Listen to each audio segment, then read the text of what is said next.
പ്രത്യക്ഷവേദിയിലും സദസ്സിലും ഉപവിഷ്ടരായിരിക്കുന്ന വിശിഷ്ട വ്യക്തികളെ, മുമ്പ് സംസാരിച്ചവർ പറഞ്ഞതുപോലെ തികച്ചും അപ്രതീക്ഷിതമായ ഒരു ക്ഷണമാണ്. വളരെ സന്തോഷം, നിറഞ്ഞ സന്തോഷത്തോടെ അതിലേറെ ആത്മസംതൃപ്തിയോടുകൂടിയാണ് ഞാൻ ഇവിടെ നിൽക്കുന്നത്. കാരണം മറ്റൊന്നല്ല, സമുന്നതരായ വളരെ നമ്മുടെ സമൂഹത്തിൽ പ്രശസ്തരായ വ്യക്തികൾ അണിചേർന്നിരിക്കുന്ന ഈ സമ്മേളനത്തിൽ സംബന്ധിക്കുവാൻ ലഭിച്ചതായ ഈ അവസരത്തെ ഓർത്ത് നിറഞ്ഞ ഹൃദയത്തോടെ ഞാൻ ദൈവത്തെ മഹത്വപ്പെടുത്തുകയാണ്. ഇവിടെ ഒരു പ്രസംഗത്തിന് ആവശ്യമായ പ്രസക്തി ഉണ്ടോ എന്നെനിക്ക് സംശയമുണ്ട്.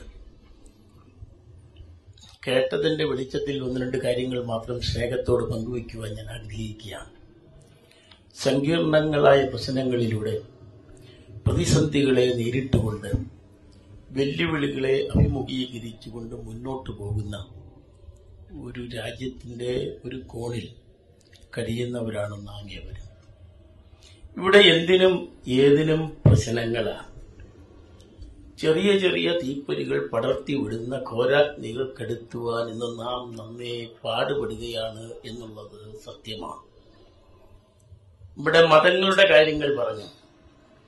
ഞാൻ മനസ്സിലാക്കുന്നത് ശരിയാണെങ്കിൽ ഒരു മതവും മറ്റൊരു മതത്തെ ദുഷിക്കുന്നതായി ഞാൻ പഠിച്ചിട്ടില്ല.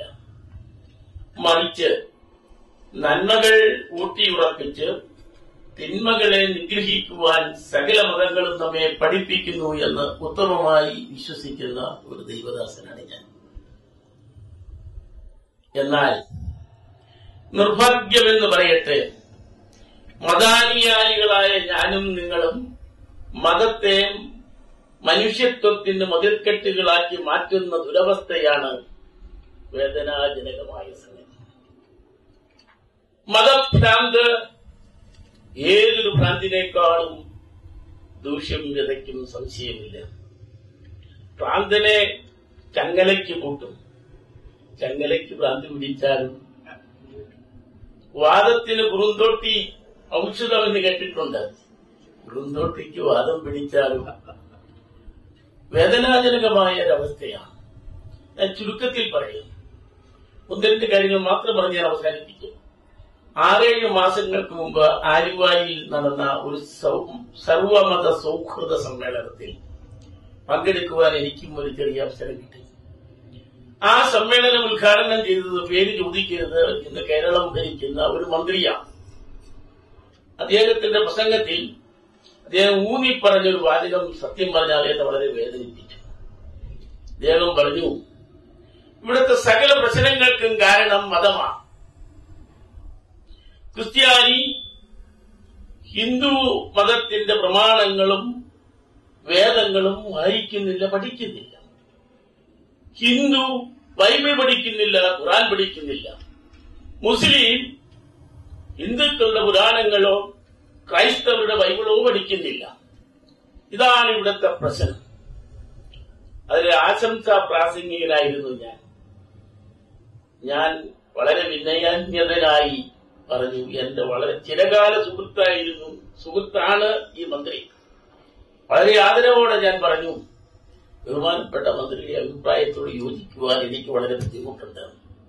ഇവിടുത്തെ പ്രശ്നം ക്രൈസ്തവർ ഖുർആൻ വായിക്കാത്തതല്ല, മുസ്ലിം രാമായണവും മഹാഭാരതവും വായിക്കാത്തതാണെന്ന് എനിക്ക് തോന്നുന്നില്ല.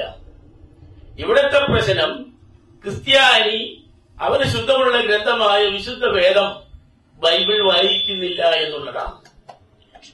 മുസ്ലിം അവന്റെ ശുദ്ധമുള്ള ഗ്രന്ഥമായ ഖുർആൻ വായിക്കുവാൻ വിസ്മരിക്കുന്നു എന്നുള്ളതാണ് സത്യം.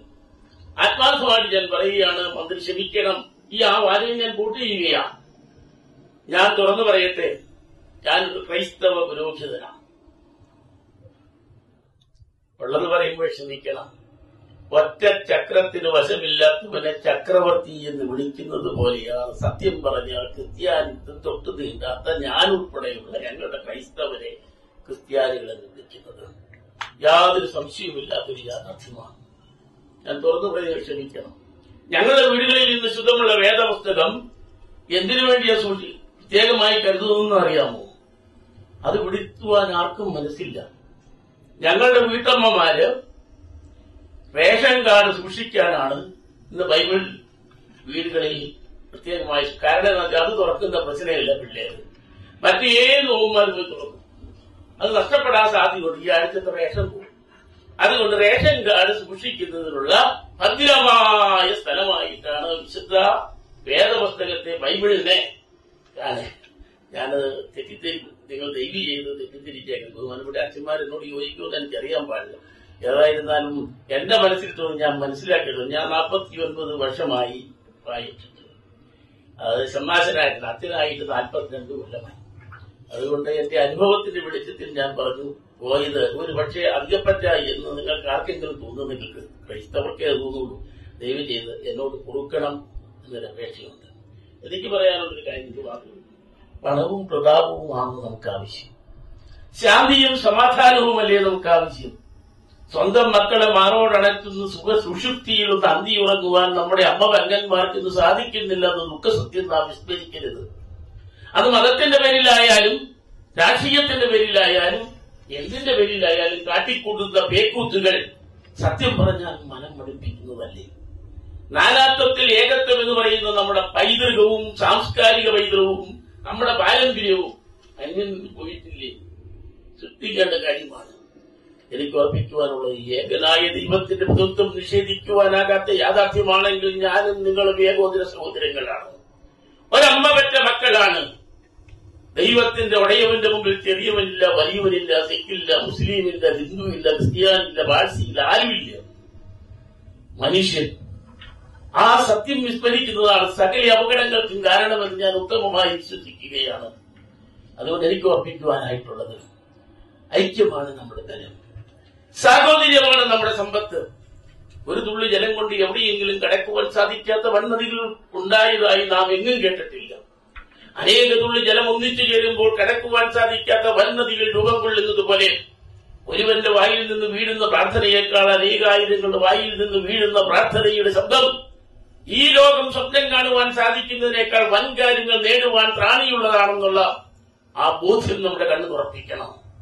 ഇതാണ് എനിക്ക് സ്നേഹത്തോട് ഓർപ്പിക്കാനുള്ളത്.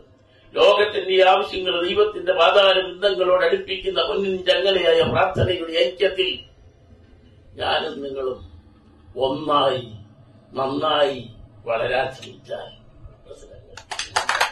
ഒന്നായാൽ നന്നാകും. ഞാനൊരു ചെറിയ പുസ്തകം, ഞാൻ എഴുത്തുകാരനല്ല. 10 വർഷങ്ങൾക്ക് ഒരു കുഞ്ഞു പുസ്തകം എഴുതിയിട്ടുണ്ട്. ചെയ്തത് ഒന്നായാൽ നന്നാകും, നന്നായാൽ ഒന്നാകും. ഇതാണ് എനിക്ക് പറയാനുള്ളത്. അതുകൊണ്ട്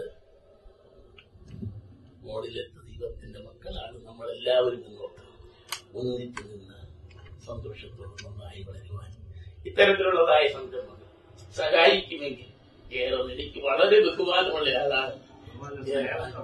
ബഹുമാനമല്ല, ആദരവും ഞാൻ പറയും. കാരണം അദ്ദേഹം ചെയ്യുന്ന ശുശ്രൂഷ പാട്ട് പാടുന്നതിലല്ല ഞാൻ ഉദ്ദേശിച്ചത്. അത് ഞാൻ പറയേണ്ട കാര്യമില്ല. അതായത് അദൃശ്യനായ ദൈവത്തിന് ദൃശ്യകരങ്ങൾ ഇല്ലെന്ന് ഞാൻ വിശ്വസിക്കുന്നില്ല. ദൃശ്യകരങ്ങളുണ്ട്. അദൃശ്യനായ ദൈവത്തിന്റെ ദൃശ്യകരങ്ങളായി വർദ്ധിക്കുവാൻ തക്കവണ്ണം വിളിക്കപ്പെട്ടവരാണ് ഞാനും നിങ്ങളുമെന്ന ബോധ്യത്തോടുകൂടി വിളിക്കപ്പെട്ട വിളിക്ക് യോഗ്യമാകുന്ന പ്രകാരം സകല മനോവിനയത്തോടും ശാന്തതയോടും ദീർഘക്ഷമയോടും ദൈവാശ്രയബോധത്തോടും കൂടി അങ്ങ് മുൻകൈയെടുത്ത് നടത്തിവരുന്ന പ്രവർത്തനങ്ങളെ ഉടയതമ്പുരാൻ സമൃദ്ധിയായി അനുഗ്രഹിക്കുമെന്ന് ഞാൻ ഉത്തമമായി വിശ്വസിക്കുകയാണ്. അതിന് ഏതു തരത്തിലുള്ളത് എന്നെ ഒന്നും സഹായിക്കുന്നില്ല. കഴിഞ്ഞ ദിവസം ഞങ്ങൾ ഒരു മീറ്റിംഗ് ഒന്നിട്ടുണ്ടായിരുന്നു എറണാകുളത്ത് BJP ഹാളിൽ. കിഡ്നി ദാന അദ്ദേഹത്തിന്റെ പുസ്തകം ഞാനവിടെ കേട്ടതാണ്. ഈ പ്രസ്ഥാനത്തിന് സംരംഭത്തിന് ഉന്നതങ്ങളിൽ ദൈവം സകല കൃപകളും അനുഗ്രഹങ്ങളും ആശിസ്സുകളും ചൊരിഞ്ഞു നൽകട്ടെ എന്ന് പ്രാർത്ഥിച്ചുകൊണ്ട് ഇതിന് നേതൃത്വം കൊടുക്കുന്നവരെ ഉടയവൻ നയിക്കട്ടെ എന്ന് അപേക്ഷിച്ചുകൊണ്ട് നിങ്ങൾ ഇത്രയും നേരം കേൾക്കാൻ മനസ്സിലാക്കി നിങ്ങളുടെ മുമ്പിൽ ശിരസ് നമിച്ചുകൊണ്ട് വാക്കുകൾ നിൽക്കുന്നു. നന്ദി.